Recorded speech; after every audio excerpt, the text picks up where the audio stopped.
Hey, gang, this week's episode is brought to you by Royal Retros, the king of throwbacks. Hey, if you're looking for teams and leagues that don't exist anymore, but you'd like to remember them in high-quality jersey or uniform format, hey, some of those teams were legendary. Some of them were disasters, but they all live at Royal Retros. Check them out. RoyalRetros.com. Use that promo code SEATS for 10% off all of your purchases. Check them out now.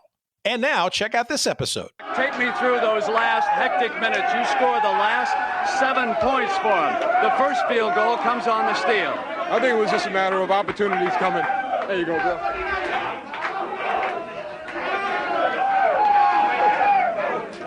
Being in the right place at the right time. They put so much concentration, I think, on Andrew and Moses, it just opened me up right at the end. Billy, did you think when you fell behind again that you could come back in this one? This team has done it all season, all year in the playoffs. The thing, we just didn't come out the way we wanted to in the second half. We just came out and played the ball we're capable of. Hey, Alfredo. Mo, how do you feel? Oh, I feel great, man. I had to go to the boys full quarter. Hey, I feel great. Hello, Alfredo. And Mr. Gill, my mother, Mary Malone, and my little boy, Small. Talking. Come on! Hey, mama! Everybody in 5266, all right! Come on! Welcome to Good Seats Still Available, a curious little podcast devoted to exploring what used to be in professional sports. Here's your host, Tim Hanlon. Hey now, my name is Tim Hanlon, and as aforementioned, this is Good Seats Still Available. It's the curious little podcast that's devoted to what used to be in professional sports. Thank you for finding us and for listening to us and with us this week as we go back to hoops. It's the high season. Final Four beckons next week. NBA playoffs right around the corner from that. And our conversation is a bit of a throwback into that realm.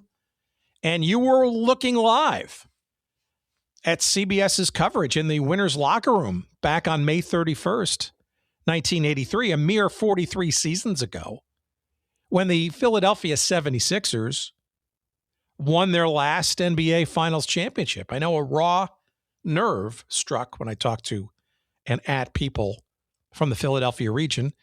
They're going to make the playoffs again this year, but it would be magic miracle, I guess, if they had to win the actual title this year. But we can always remember back in 1983 when a aligning of planets happened, especially in the names of two major players by the names of Moses Malone and Julius Erving, along with their motley crew of players and Billy Cunningham in the coach's chair, putting it literally all together after a pretty long slog for many of those folks involved, especially Julius and Billy Cunningham, to win it all. And that is the topic of our conversation this week, the melding of these two gentlemen on the court and off the court by the names of Moses Malone and Julius Erving.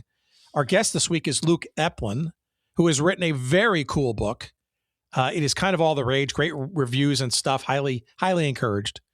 Moses and the Doctor, two men, one championship, and the birth of modern basketball. And as you're going to hear in our chat, no more diametrically different personalities will you find in these two gentlemen. Yet, in many respects, they were quite parallel components in a lot of different aspects of basketball in the 1970s and 1980s. Julius Erving and Moses Malone both beginning to ply their professional basketball trades in the ABA, a subject near and dear to our hearts, of course. And Moses uniquely coming out of high school to play for the Utah Stars and kind of making a scene very quickly, despite a lot of conjecture that he would not, being so young and fresh and green, so to speak. Julius Erving having a kind of an interesting career at UMass, not necessarily the top tier basketball power at the time, or frankly since, but a phenom that literally became the poster child, the poster boy, the I don't know, the kind of the high wattage marquee star of the ABA. Both knocking heads a couple of times and admiring their interesting and very different styles of play. Malone being kind of sort of the workman type, center, doing all the dirty work around the boards and being the master of such. Julius Erving, sort of the high-flying, afro-waving dunk master and human highlight reel. And also personality-wise, Malone being kind of quiet and very reticent to talk to the press. Julius, on the other hand, being kind of the complete opposite, very much engaging and just happy to talk and to schmooze with the press. Make some star movie appearances and things like The Fish That Saved Pittsburgh, et cetera. And again, from a personality perspective, a playing perspective, and even sort of just an outlook in life kind of perspective, these two gentlemen could not have been more different. Yet the yin and yang of Erving and Malone were the secret sauce, the ingredients that were catalytically combined to make the engine run for the bulk of the 76ers championship season in 1982-83. And we're going to get to that story, both of the championship season and the Sixers and all of that stuff, the unique moment in time that these two guys sort of helped make that happen, but also their sort of the tributaries of their life and career stories and their effect on the game in the diaspora of that and the rest of their professional lives in basketball. Both of them, of course, being legendary inductees into the Pro Basketball Hall of Fame. Both of them named to both the NBA 50th and NBA 75th anniversary teams as the greatest players of those choosings, and rightly so. And we're gonna kind of go deep into the unique confluence of these interesting basketball gentlemen with our chat with Luke Epplin, who, again, his book is called Moses and the Doctor. It is published by Grand Central Press, and it is, of course, available wherever good books are found. Why don't you go down to your local bookseller if you'd like and have them order it for you. But, of course, if you'd like to order it through us and give us some shekels of referral of help keep our lights on, we'd appreciate that greatly. All you got to do is just look at the show description in your podcast catcher for a couple of convenient links. That'll take you to Amazon, where we'll get those referral shekels. Or, of course, you can go to our website where we post all of our shows at goodseatsstillavailable.com. Search up this episode numbered, I think it's 439. All right, my goodness, 439. And you'll find the links there as well as the show description and other stuff there for you at the website goodseatsstillavailable.com. All right, let's do this. We had a little bit of a conversation about Moses Malone back in November of last year with our pal Paul Knepper. But that was sort of the life story of Moses Malone specifically. But we're going to kind of broaden that this week as we compare, contrast, and overall celebrate and bemuse ourselves with the stories of both Moses and the Doctor. With Luke Epplin, here's our chat we had just a couple of days ago. Please, as always, enjoy.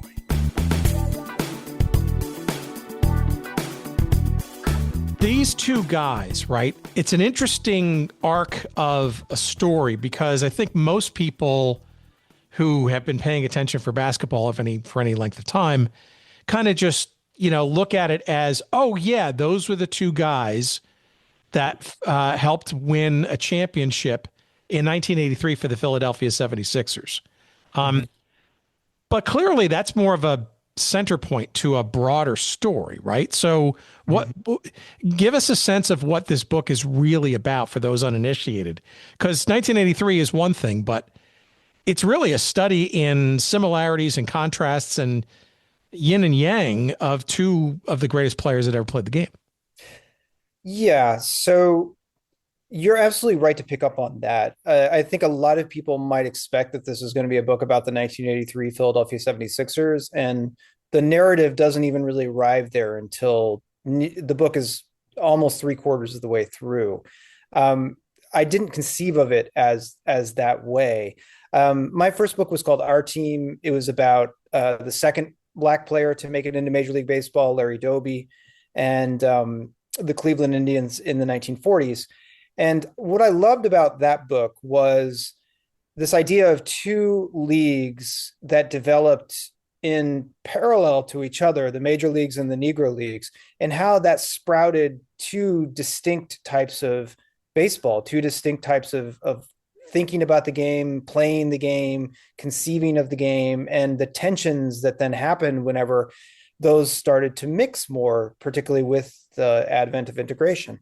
And my favorite sport was always basketball, and so I was trying to think to myself that if there was something similar that happened in professional basketball, and of course my mind went right to the American Basketball Association, which is the ABA, and that was a shoestring league started in 1967 that had all these innovations that it did to compete with the NBA, and that made this league a little bit looser, a little bit faster, a little bit more sort of ripped from the playground and things like that. And I like that idea of those two leagues developing next to each other and then coming together. But I needed a way into that. And so my mind immediately went to, of course, Julius Erving, who is the face of the ABA. He even looks like the ABA, like in the way that he represents himself. He sort of embodies the ABA in his very essence. And so that's how I got into it. So it wasn't like I had Moses at the beginning. I did not start with those two characters. It took me much farther into the research before I thought to myself that I needed something else other than just Dr. J. So in essence, you're looking for some kind of overlap or coincidence or linchpin, I guess, better word, between sort of these parallel worlds of the ABA and the NBA. And it's interesting because Dr. J, of course, I think is by most accounts kind of the first person player that sort of rises to the top, if you will, as sort of the quintessential ABA player. But I think a lot of people also forget that Moses Malone got his start in the ABA as well.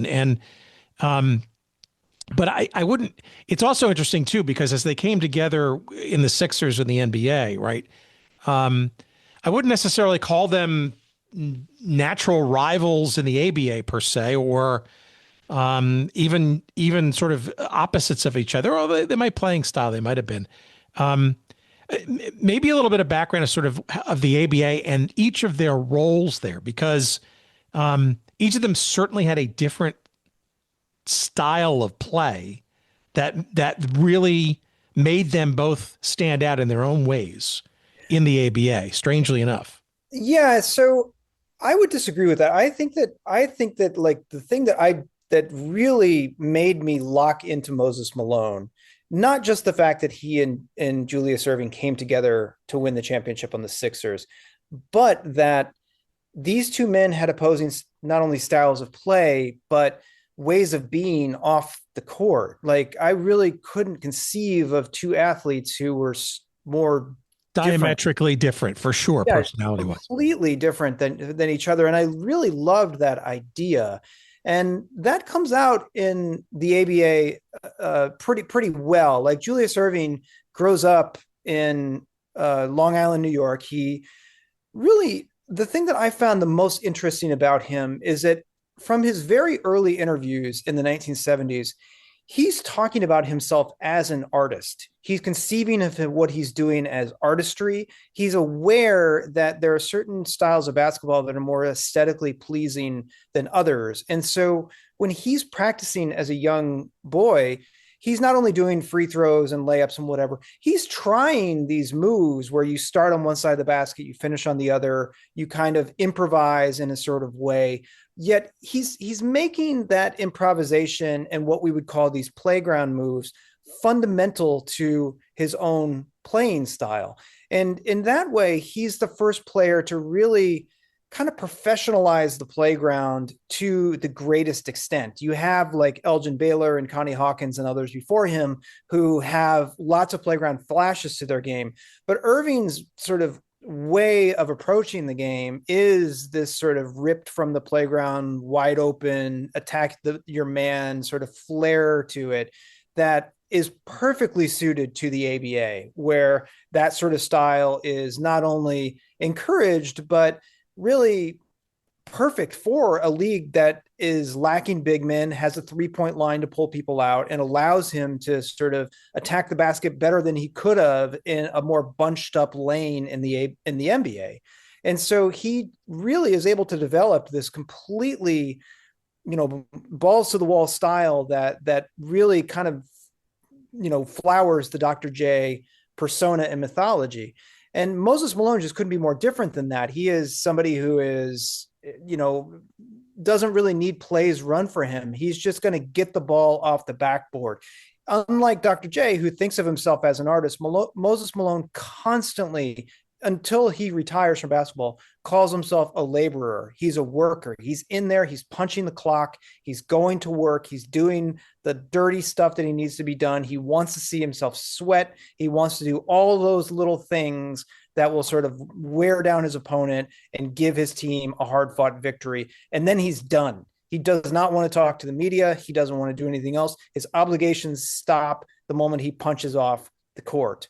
And so it's just this very different way of being, where you got grit and grace, sort of air and ground, all of these two different things that lead to,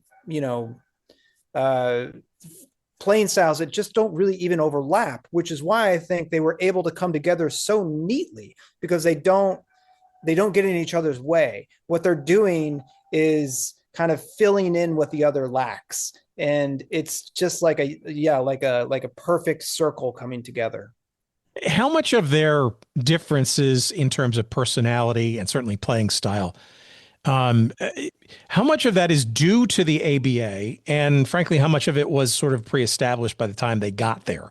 Obviously, Julius was there a tad bit earlier, and Moses's entry into pro basketball into the ABA was straight from high school, right? So yeah. Quite dramatically different entry points, right? But still, it was a league of color, flash, and outsiders, and yet two different playing styles. I guess the question in there is, how much do you think the ABA brought out these individual styles, or perhaps underpinned them as they both entered the league? Well, Julius Erving, the answer to your question with him is obvious. It not only brought it out, it developed it, it cultivated it. Like, Julius Erving is an interesting player in that he was lightly recruited out of high school. He goes to college at University of Massachusetts, which is not a basketball powerhouse. For sure. And you can't dunk during the time he's there because of the prohibitions that the NCAA had against it. And so he wasn't a sort of flashy college player. If you wanted to see the flowering of the Dr. J mythology, you had to go to Rucker Park, which is kind of the outdoor mecca in Harlem for playground basketball. And that's really where Erving takes off and starts developing the sort of style. And he sort of recognizes there that what he can do in a playground setting can just draw thousands and thousands of fans and sort of sprout this urban legend that carried throughout the tri-state region at that time. And so he brings that to the ABA, and the ABA gives him the freedom to continue on with that. And I interviewed so many writers that saw him at that time, and they told me that if you didn't see Julius Erving in the ABA, you actually didn't see Dr. J, because that's where he was at his most creative and at his most sort of free to do what he wanted to. By the time he gets to the NBA, he goes onto a team that doesn't really need him, where he's having to share the ball a lot more than he would have in the ABA. And his knees really start to give out on him quite early, which limits his mobility. So the ABA is sort of the flowering of what we would think of as Dr. J. With Moses Malone, the ABA didn't necessarily give him that. What the ABA gave him was a means of fulfilling his dream, which would be to be the first player to jump directly from the high school to the pros. He was the most heavily recruited player of his graduating class. He signs with the University of Maryland, but the ABA swoops down and grabs him, something that the NBA never would have even conceived of doing at that time, because they had much more sort of norms and regulations that prohibited that. And so he skips out on this sort of education that, I mean, not like a classroom education, but the education that college basketball would have given him. And perhaps it would have smoothed out some of the, let's say, undeveloped parts of his game. But he really only gets a good year in the ABA, and then he gets thrown into the churn of what the ABA offers a lot of players, which is instability. He's on a team that folds. He goes to another team that is in just utter disarray, and it kind of throws him into a tailspin. So it's are you calling the Spirits of St. Louis utter disarray? How dare you? I know, and I'm from St. Louis, and so yeah, I should be more sympathetic toward them. But I talked to some of those guys on the Spirits of St. Louis, and they were all just like, yeah, man, we were just a bunch of misfits. And so I think he learns a couple of bad lessons there that he needs to get smoothed out once he gets to the Houston Rockets. So I wouldn't necessarily say that the ABA was as good to him as it was to Julius Erving.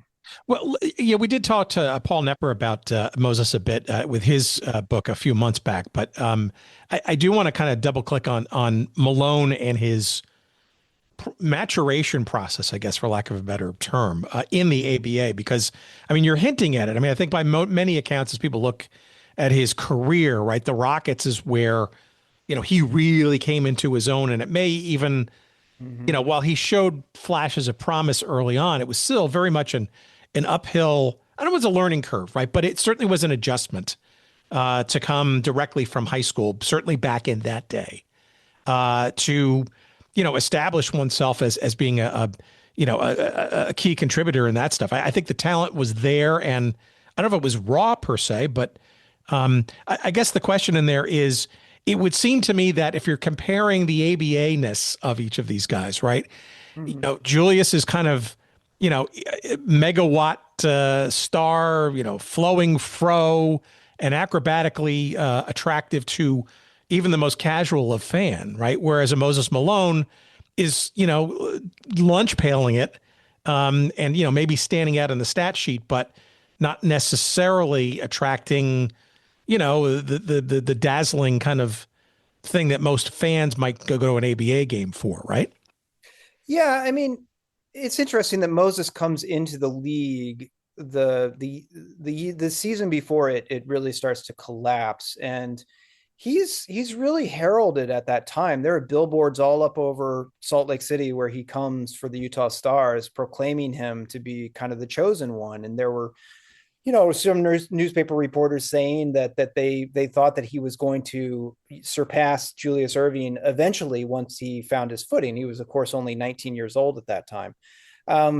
But they quickly saw that his style of play, it's harder to get people out of their seats for rebounding and all of that sort of work that he's doing underneath the boards as it is for Julius Erving and what he does. But more importantly than that, Moses Malone was somebody who just was shy, introverted, reticent, and completely out of place in Salt Lake City, which at that time was 98% white. And, he'd never really been that far away from home in Petersburg. And he grew up in poverty there without sort of a lot of worldliness of that he would eventually acquire through his travels.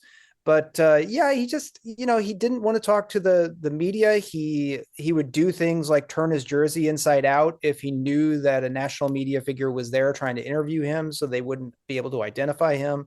He just kind of was closed off to the media. And the Utah Stars quickly realized that they had a gold mine on their hands in terms of the way he played, but not in the way that he was going to allow them to promote Moses as a superstar.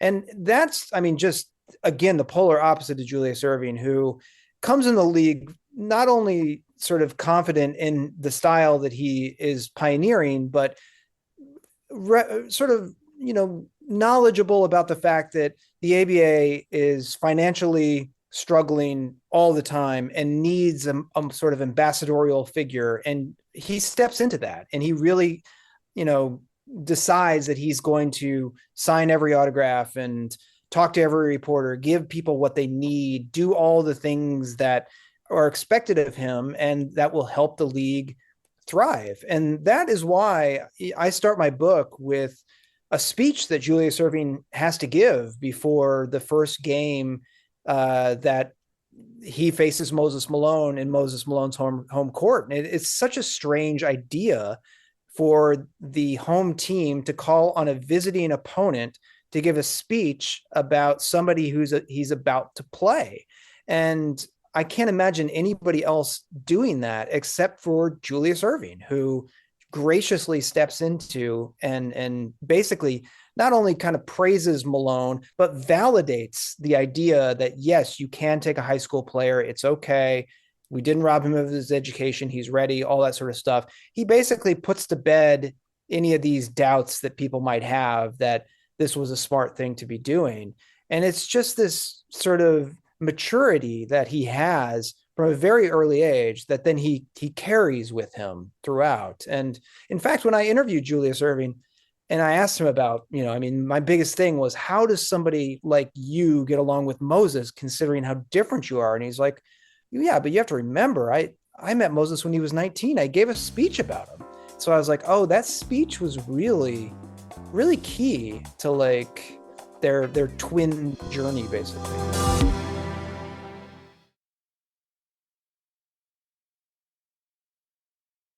So give me a sense of what their, I guess, lack of a better word, relationship, I put it in quotes, right, was in the ABA. Obviously, Dr. J had been there, since 71, fairly early on.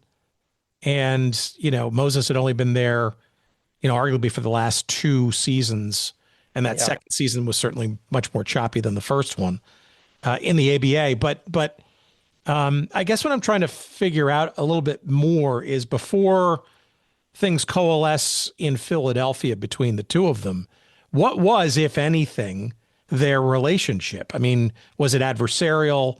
Was it strictly on the court? Were they kind of just passing in the night as just two names in the league? Or were they closer than that or not? What is there any relationship there? I don't think there was a big one. In fact, I don't think there was much of a relationship even whenever Moses gets to Philadelphia off the court. They're just two different individuals who have two different ways of being off the court. It wasn't to say that they weren't cordial and even very friendly with each other whenever they would see each other. Like Julius told me that, whenever they would play, because whenever Julius gave the speech to Moses Malone in the ABA, whenever, they were first going to play each other in Utah, he used like a metaphor, and he said, my coach said that, you shouldn't be thrown into the water until you're ready to swim, but Moses, you're ready to swim and you can do fine on your own right now. And so Moses, kind of with his no nonsense, very like, almost like sly, humorous style, would always come up to Julius Erving on the court afterwards for years and say, "Hey, Doc, how's my swimming going?" And it's just this very sort of jokey line that I think that kind of gets at how different they are, because Julius was being sincere and heartfelt and earnest and really, using this eloquent language to try to get at it. And Moses is just like, what? Like, how's my swimming, Doc? Like, it's just this very kind of cutting through that, that high-mindedness almost. And so I don't think that like there was, I mean, obviously I think that they became friendlier as they aged, and then they win the championship together and they become linked. But yeah, this wasn't, I would say, the closest of friendships. Describe for me, though, the NBA journeys of these guys, right? Because, one thing about Dr. J, you could say about his career, it was, by relative accounts, quite consistent, right? I mean, 2 years with the Squires, 3 years with the Nets, 2 championships there. And then his entire NBA career was with the Sixers, right? With a brief asterisk with the Atlanta Hawks, but it's another story. The Malone thing, right? You know, he's kind of establishing himself and standing out and truly becoming a linchpin and a standout in the NBA with the Rockets for a fairly stable period of time too. But it's interesting that these two guys, in all of their skills and all of their star qualities, are let's put it this way, not able to kind of bring their respective clubs over the mountaintop, so to speak, or to the mountaintop. I mean, one gets close, and arguably the Sixers get closer and closer. But it's an interesting dynamic that each of these guys are such highly lauded talents that for whatever reasons separately aren't able to get it done, if you will, for their franchises. I really conceived of this book as being about failure. That was the way that I thought about it. Whenever I was researching the book, and I can't remember if I don't think that I had even had Moses Malone yet. I remember in the 1982 season, the Philadelphia 76ers make it to the finals. They lose to the Los Angeles Lakers in 6 games. It's the third finals they've lost over the past 6 years. They've made it there 3 times. I made it there 3 times and just can't quite win it. And buried within the game coverage was like a paragraph or two from a reporter that said that they couldn't get into the Sixers locker room after the loss because they closed it down because Dr. J was crying. And I remember thinking to myself, that's the book right there. I have to get to that moment of where Julius Erving is crying. Why is he crying? And what is it about losing in 1982 that made him weep? Because you think about Julius, he's Mr. Cool. He doesn't show a lot of emotion on the court. He's just kind of like Mr. I've done this all before and this is all natural sort of thing. And that was the sample chapter that I wrote to sell the proposals so that I would let whoever my editor would be know that this is not just going to be a book about like these 2 men coming together and finding triumph. This is going to be about individual, it's hard to say failure, but I guess inability to win it all. And what I ended up sort of really enjoying about that or finding meaningful is that when Julius Erving comes into the NBA, he has a holdout with the Nets. He comes onto the Sixers at the very last minute, whenever the Nets can't pay him what he wants. And he makes it onto a team that kind of doesn't even need him. It is just loaded with talent. It's got George McGinnis and Doug Collins and Daryl Dawkins and all of these wonderful players. And these are players, though, that don't gel together as a team. And they become kind of known as like, a team full of sort of playground individuals that are doing great individual things, but are not sort of doing the team spirit stuff that we like to think of in basketball. And so it's also a team filled with ex-ABA players. And because of that, the Sixers become almost the stand-in for the ABA in the NBA. And there was a lot of NBA people that thought that the ABA was a lesser league, a G league, a minor league, and that they wouldn't measure up to the NBA. And when the Sixers play the Portland Trailblazers in the finals in 1977, it really becomes almost existential. Can the wonderfully coach-oriented Portland Trailblazers, who really play together as a team, beat the individual playground talents of the ABA Philadelphia 76ers? And they do. And it's almost like order is restored. And it becomes, for Julius Erving, a need not only to, show that his style of play and he himself can be a champion also in the NBA, but almost a redemption project for the ABA. He never plays on a team past 1983 where he doesn't have at least 2 other ABA superstars, whether that's Bobby Jones, Daryl Dawkins. I'm not Daryl Dawkins, George McGinnis, Moses Malone, Caldwell Jones, etc. So there's all this ABA talent around him, and it just keeps falling short. And so it just becomes so heavy on him.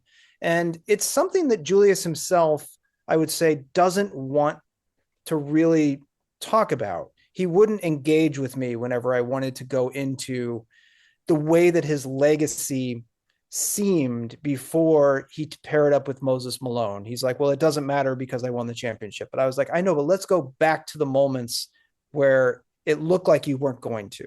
And he just doesn't want to do that.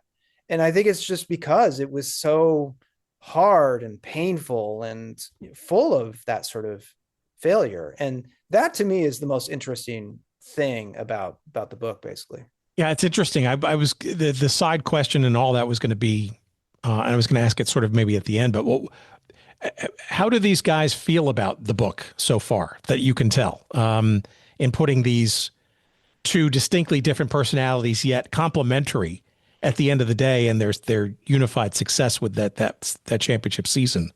How do they take to this book, or have you gotten any feedback, positive, negative, or otherwise? Oh yeah, I've gotten a letter from Bobby Jones, which was extremely nice, and he just said you nailed it. I've heard back from several of the coaches and some of the bench players and stuff like that. The only one I haven't heard back from is Julius Erving. His manager told me to send it to this top secret address where I think it did reach him directly. But there's warts and all portrait of Julius in there. And I just don't know how much he wants to engage with that.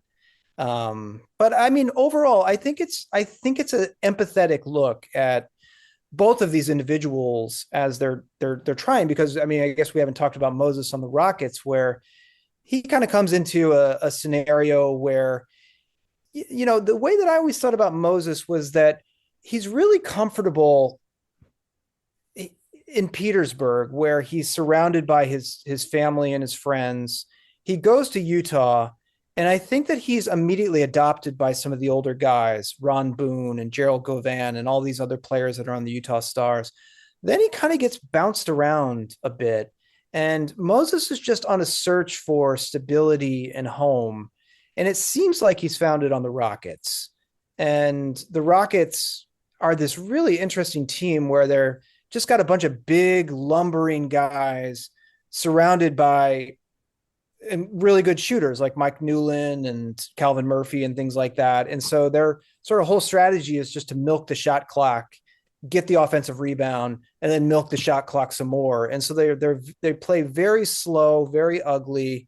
They're not particularly, fun to watch, but they're punishingly effective. And they do end up making it to the finals in 1981, where they give the Boston Celtics a run for their money. And so it seems like if the original owner of the Rockets hadn't passed away after that finals, Moses probably would have been a Rocket for life.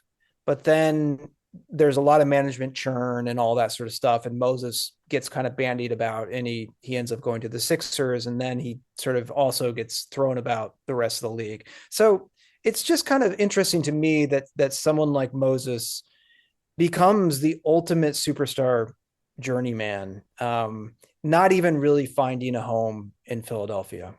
It's very interesting too, when you look at their careers in the NBA before they came together on the Sixers, right? They were, I want to say they're trading league MVPs titles, but these guys are consistently like at the top echelon of their games, right? Different positions, different style, different types of contribution to lead their franchises.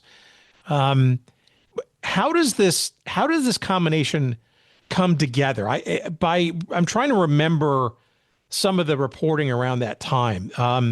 I believe, and I think it's underlined in some of the stuff that you've written, that Julius, like I can call him Julius. Yeah. Erving was very much in favor of bringing somebody like Malone into the mix, right? There was, and I think most people from the outside were looking at like that was the missing piece. Do I have that right? That Erving pretty much figured that out too, that he was a substantial missing piece that could help them go over the top? Yeah, well, or was he not maybe looking forward to maybe sharing that spotlight as much, albeit from a different, personality perspective? So what happens is that the Sixers get bought by this guy named Harold Katz, who is this really interesting guy who, comes from the streets of Philadelphia, builds himself up into a multimillionaire by founding a company called Nutrisystem, buying the Sixers, and then kind of like asserting that I will be the one to get the championship here. And at the very last minute, right before training camp is to start, before the 82-83 season, he makes this huge play at Moses Malone, and they really only have a weekend to sign him. And I talked to Billy Cunningham, who was the coach of the Sixers, and Cunningham was a little skeptical because Moses Malone was the reigning MVP. Julius Erving had won the MVP the year before that. And so you've got the two MVPs from the last two seasons, putting them together. And you'd be like, well, what's wrong with that? Well, what's wrong with that is that you've got two very big egos that are coming together, and how would they coexist? And Cunningham, that's the thing that really stuck in his mind, because he had been there whenever Julius Erving and George McGinnis came together. And that was supposed to be the sort of superstar pairing that was going to lead to this new age of championships in Philadelphia. And those two guys, whether it was ego or whatnot, they just simply did not coexist well on the court. They were constantly stepping on each other's toes, or one needed the ball and the other would just kind of stand around. They didn't have that chemistry. And so Cunningham, before he agreed to the signing, pulled Moses aside and said, like, you understand that this is not your team. This is Julius' team. And Moses immediately was like, of course, this is Doc's team. I'm just going to help him out. Like, he would say that. And then during the first press conference that Moses gives right after signing, he keeps repeating, this is Julius's team. This is Doc's team. I'm just here to help Doc get a championship. That was like his mantra throughout training camp. I just want to get Doc the championship. And I talked to several of the Sixers, Franklin Edwards and Bobby Jones, and they all said that was the most important thing that Moses did for us at the very start, was that he constantly deflected and just made it known that this was not going to be the reigning MVP's team. This was still Julius Erving's team. He was just coming in to help him. And so Julius at that time, he'd been, he cried the year before. He saw a lot of people leave the team. His roommate was Steve Mix. Steve Mix departed the team. There was a lot of rookies that came on in Moses. Erving was skeptical. He himself did not think that the Sixers were going to cohere until after Christmas, because he'd been through that experience of joining a super team and not having it, come together in the way that people thought it was going to. Well, I'm sorry, before you go further, was he in a position contract wise to maybe have a wandering eye? Was he getting a little frustrated maybe with the Sixers overall and maybe looking elsewhere? He was not. No, but what he did do contract wise is that Moses got something like $3 million, and Erving at that time was making 1 point. I can't remember exactly, 1.5 or something like that. And so there was grumbling at the beginning from Erving's camp that the Sixers now had to do something about their disparity. Erving made some comments along those lines, but then immediately sort of pulled back and played a little bit nicer. So I think that, I wouldn't say that like there was skepticism on Julius Erving's part, but there was a sort of weariness of like, I'm not sure how this is going to work. But they just kind of came out of the gates really fast, and you can sort of see that skepticism fall away from Erving, at least through the reporting at that time, as the games progress. How about the rest of the team and the dynamic of the team gelling and stuff? Because in many respects, it seems like it's a pretty safe thing to sort of say that here these guys are supreme talents in very opposite kinds of ways, and arguably, not so arguably, highly complementary to each other. And it seems like on many different levels, certainly from their position, certainly from their personal points of view and their own personalities, and certainly seemingly deferential to the expertise that the other has, right? And Dr. J's case, sort of the flashiness and the face and the high wattageness, and Malone sort of that sort of workmanlike, and at least in speech, I'm not sure he fully I don't know if he fully meant what he said, but because this is a MVP player and a star player in his own right, willing to, I wouldn't say subsume himself, but certainly act as a part of a bigger puzzle versus sort of trying to be another, a twin towered star, so to speak. Yeah. Mash that up together. Is that too simplified a way of understanding their relationship on the court to make this team so successful as it was?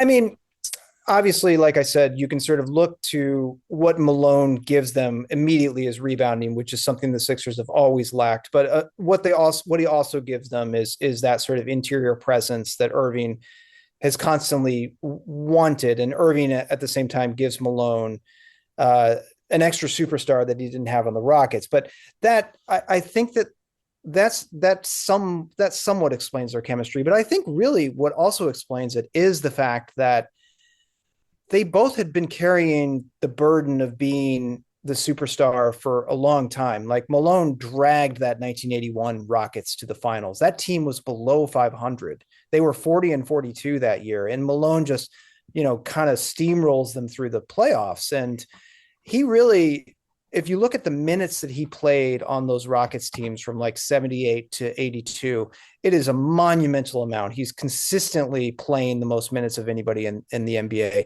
Same thing can be said for Erving, not as high in minutes, but just the sort of like burden that is placed on him to continually get them back to the finals. And then whenever they fall short, to continually have to answer the questions of why.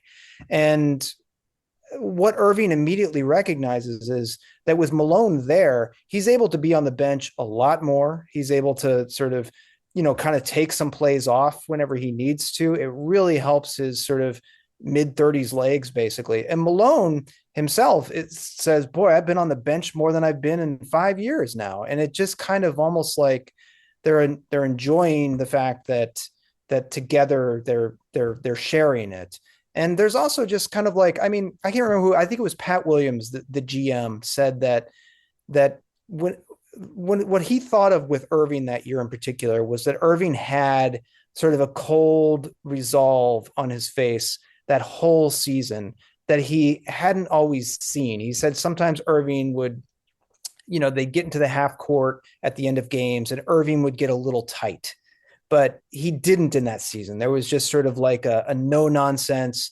This is it. We're going to do it. And they just locked in throughout that whole year. And then he said it disappeared after the 83 season. It went back to a little bit more of a relaxed attitude that you would see from Julius.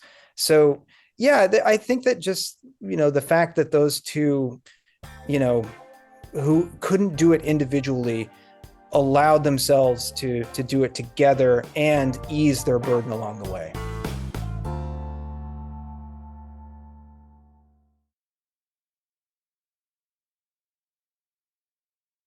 Why do you think they were unable to kind of keep it going in Philly? I mean, Cunningham says, and rightly so, that the difference that championship season was Malone coming in versus the previous seasons or two. Why do you think? I mean, I know Moses got injured a couple of times in his latter years with the Sixers, but why do you think they were unable to kind of put that magic, if you will, together again after having sort of made it, or was it kind of just, was it just kind of a confluence of time and situation that season? I think if Moses had come there earlier, they would have ran through several titles. They had an incredible cast of characters around them that, I try to give, space for in the book, whether it's Bobby Jones or Andrew Toney or Maurice Cheeks.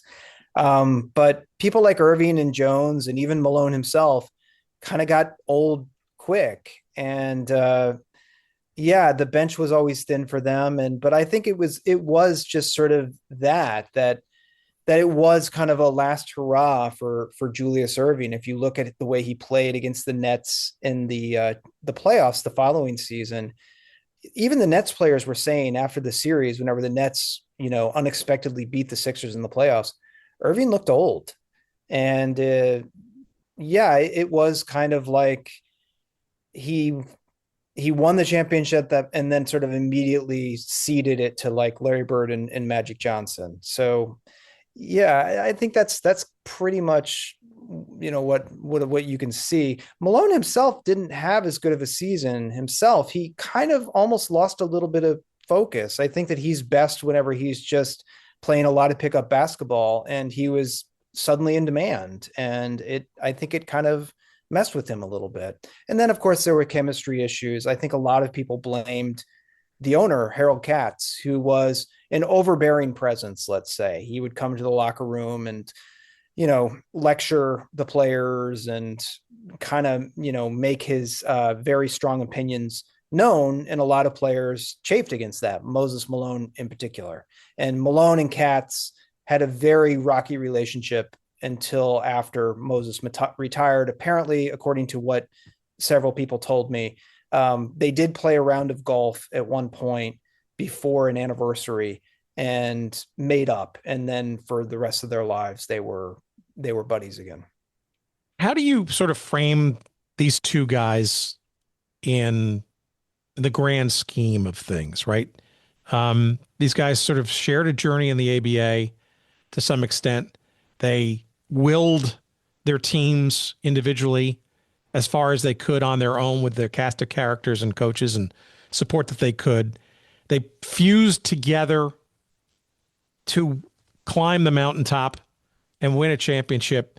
And then their respective denouements, right, were, always as revered players, despite maybe their injuries or their, reduced amount of minutes in the years that followed.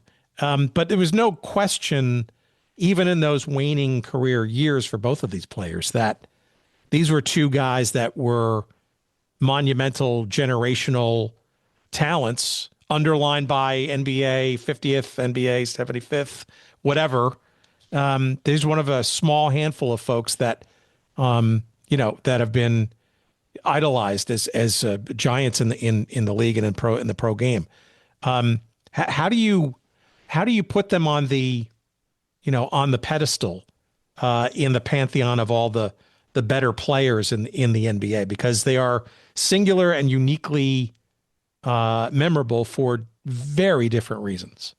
Yeah, I think that you can look at it individually or you can look at it collectively. And if you look at it individually, of course, you would think about Julius Erving and, as I said, the sort of professionalization of the playground and setting sort of a blueprint for the way that a certain type of particularly guard type player would play the game. And you see that on through the generations, whether through it's Michael Jordan or Kobe Bryant or now Anthony Edwards.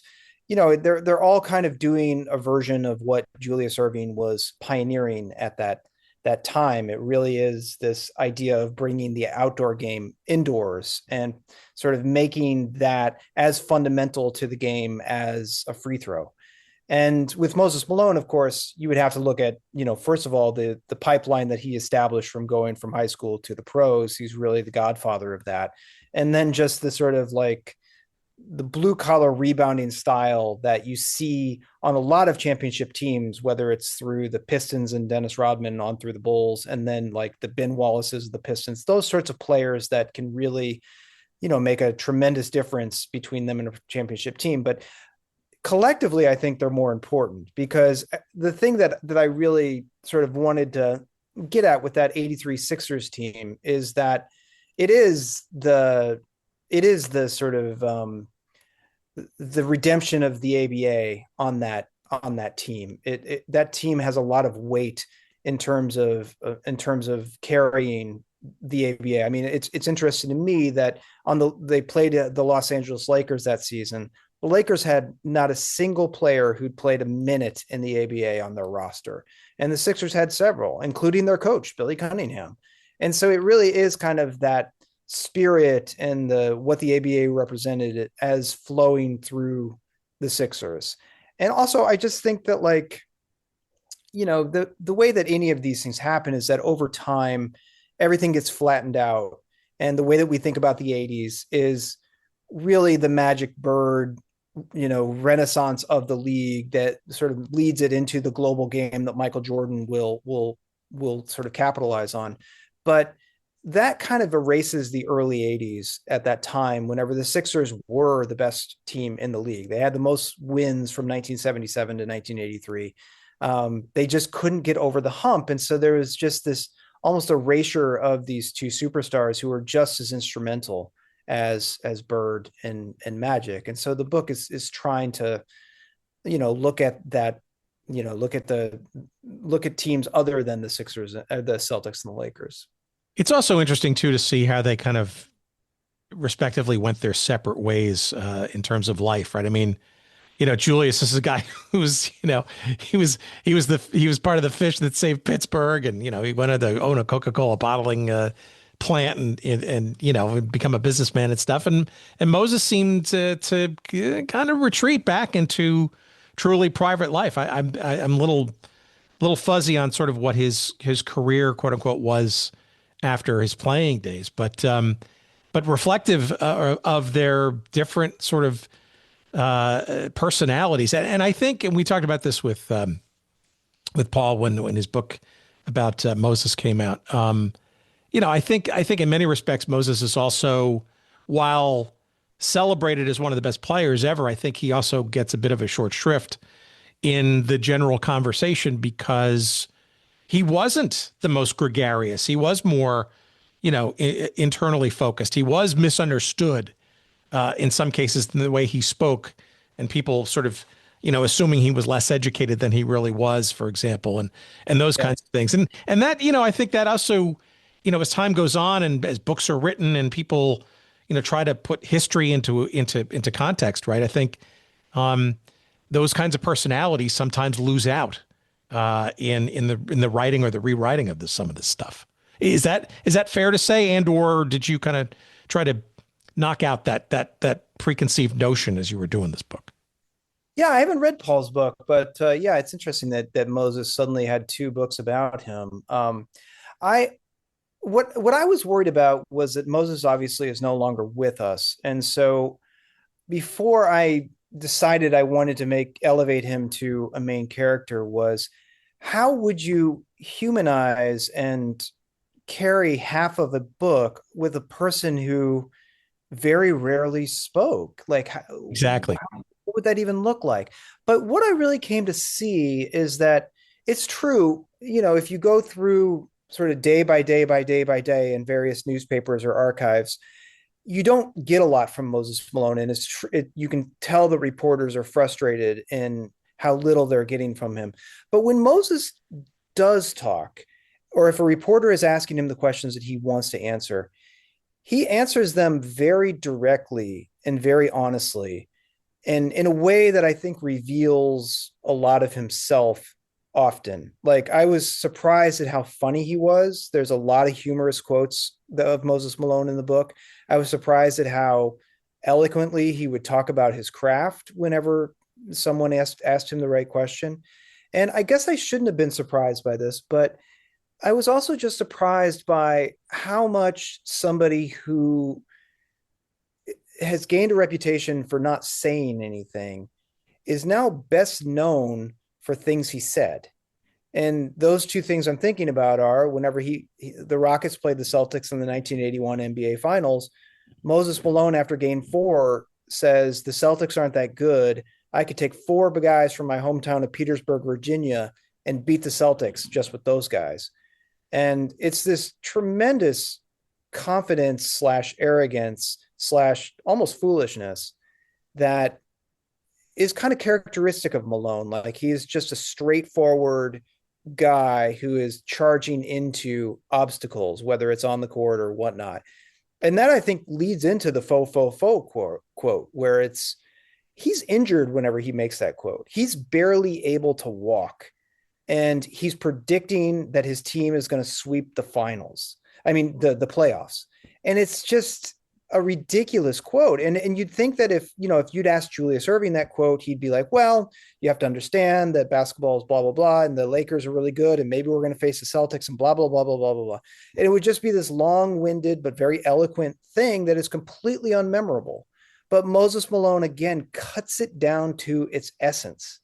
And I really admired that. And I realized that even though he didn't speak a lot, when he did speak, it was enough to get at who he was and to understand how he thought about the game and his place in it, sometimes in ways that were easier than Julius Erving, who I said is just larded with athlete speak. Erving is constantly saying things like, well, they're good opponents and, we shot well, but maybe there just wasn't, just the stuff that now athletes say almost, as by rote.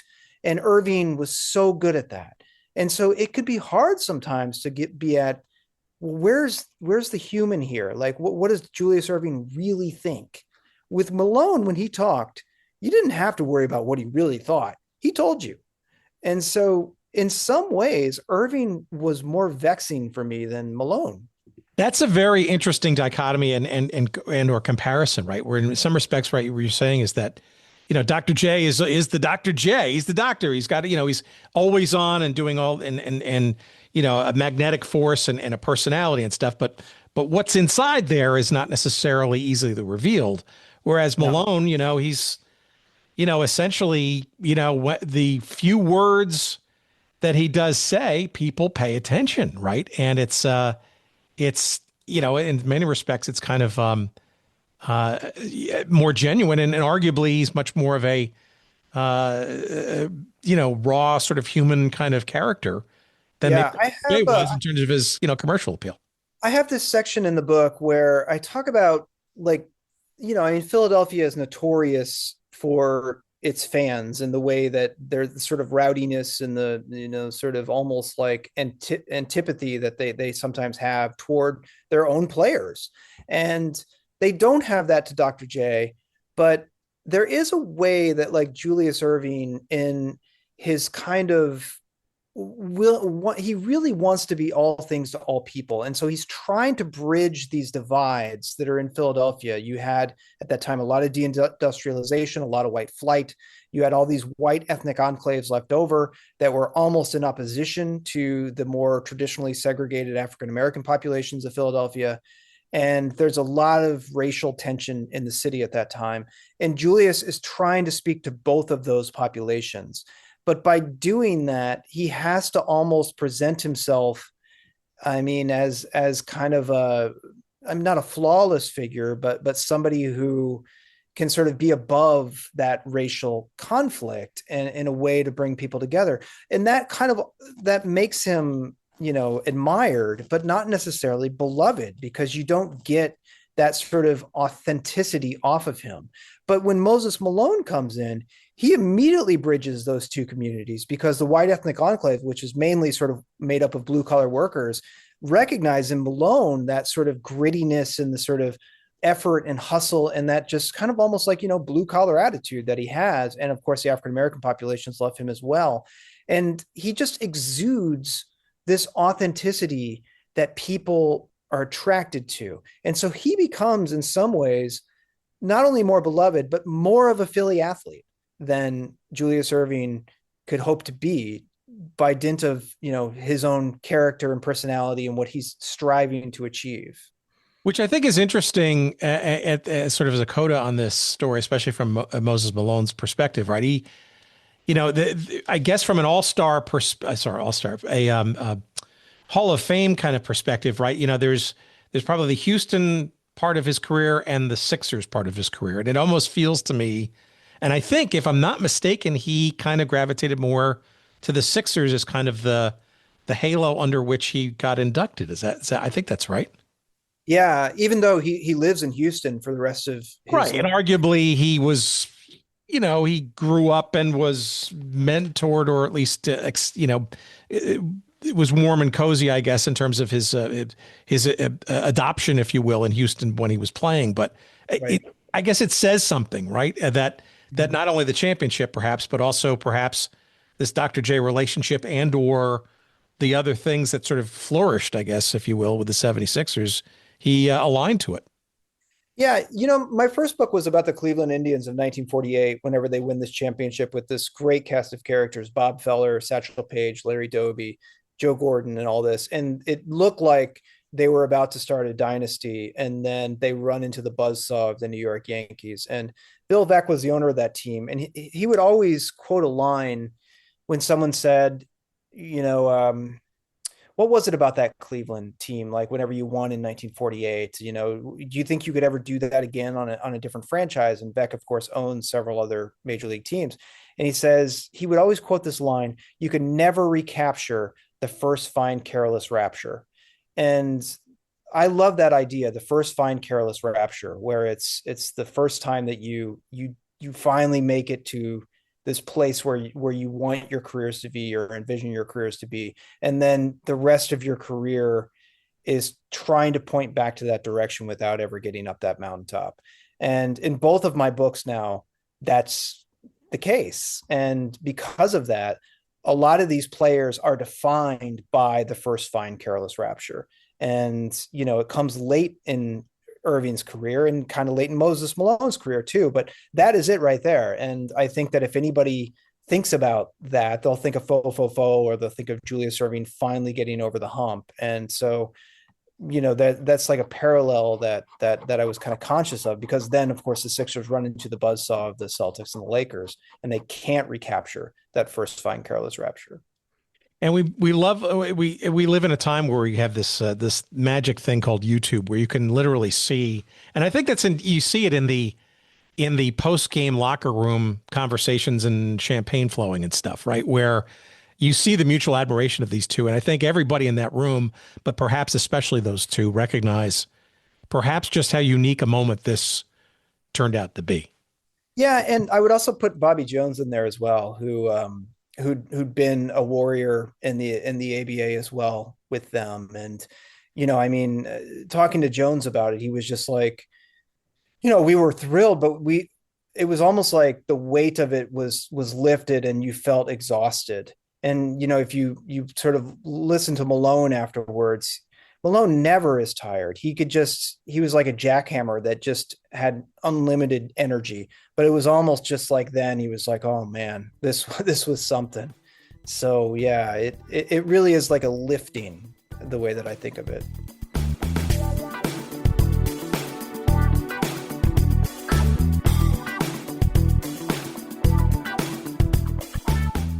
All right, our thanks to Luke.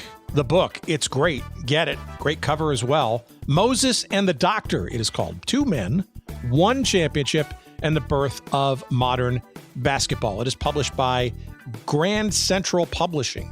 It is available now wherever you get good books, in either hardcover or Kindle versions. And of course, you can get these versions of such from our friends at Amazon if you click on our little convenient links in the show description or on our website at goodseatsstillavailable.com. We'll get a couple of shekels of referral love when you purchase the book in that manner, and we appreciate that greatly. While you're online, stick around at goodseatsstillavailable.com. We post all of our episodes there. We've got some merch there for you and other things. Feel free to tool around and use the search bar there and find some stories and some conversations that we've had around stuff that you just may have missed. And what a more convenient place you cannot think of than that. goodseatsstillavailable.com. You can follow Luke online and in various socials. Online, you'll find him on his website at Luke Epplin. That's LukeEpplin. LukeEpplin.com. That's where all of his appearances will be, his previous books, and all kinds of other doings. You can also follow him on X at Luke Epplin, all one word, and on Blue Sky at lukeepplin.bsky.social. All right, while you're doing the social thing, you can follow us in lots of places too. On X, you'll find us at Good Seats Still. You'll find us on Blue Sky at goodseatsstillavailable.com. And you'll find us at just about every other social location worth following at Good Seats Still Available, all one word, including, by the way, YouTube, where we also post the audio versions of these shows as well. Another convenient place for you to follow and listen, should you choose to do so. Our email address is hello@goodseatsstillavailable.com. And our editor extraordinaire is the great Jerry Payne in beautiful metropolitan Atlanta. Thank you, sir, for your knob twiddling this week. As always, your audio expertise is appreciated. And we appreciate you for listening. Enjoy the holiday season. More to come next week. A really cool episode next week. You'll want to tune in for that and others to come. Take care of yourselves. Peace.